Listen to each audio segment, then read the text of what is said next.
யாருமே எதிர்பார்க்காத மாதிரி ஒரு காம்போ தான் வந்து பார்த்திங்கன்னா, இன்றைக்கி இந்த வாரம் வந்து குக் வித் கோமாளியில் வந்து நடக்க போகுது அப்படிங்கிறதுக்கான ஒரு ப்ரோமோ அதில் ரிலீஸ் பண்ணியிருக்காங்க.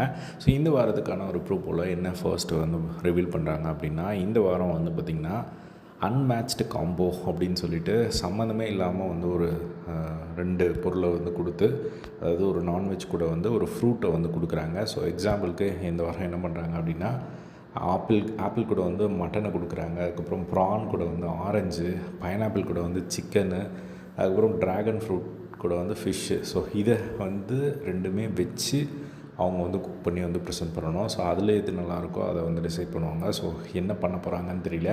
ஸோ நார்மலாக கொடுத்தாலே வந்து நிறைய பேர் வந்து சொதப்புவாங்க. பட் இந்த ஒரு அன்மேட்ச்டு காம்போவில் வந்து என்ன பண்ண போகிறாங்கன்னு தெரியல. ஸோ எனிவே அவங்களுக்கு எல்லாருக்கும் முன்னாடியே வந்து தெரிஞ்சிருக்கும் இதுதான் வந்து தரப்போகிறாங்க அப்படின்னு சொல்லிட்டு. பட் இப்போது வந்து அவங்க இதை எப்படி குக் பண்ணி அதை ப்ரெசென்ட் பண்ண போகிறாங்க, அது எப்படி வரப்போகுது அவுட்புட் அப்படிங்கிறது தெரியல. ஸோ வெயிட் பண்ணி வந்து பார்க்கலாம். இதுக்கான ஒரு ப்ரோமோ தான் வந்து ரிலீஸ் பண்ணியிருக்காங்க. ஸோ இந்த வாரம் செஃப் தாமு அவர்கள் இல்லை போல். ஸோ 3 ஜட்ஜஸ் தான் வந்து இருந்தது பார்க்க முடிஞ்சது ப்ரோமோவில். ஸோ ஃபர்தராக என்ன நடக்குது அப்படிங்கிறத வெயிட் பண்ணி வந்து பார்க்கலாம். ஸோ இதே மாதிரி எல்லாம் குக் வித் கோமாளி எப்படி தெரிஞ்சுக்க நம்மளோட சேனலில் சப்ஸ்கிரைப் பண்ணி சப்போர்ட் பண்ணுங்கள். தேங்க்ஸ் ஃபார் வாட்சிங். பை.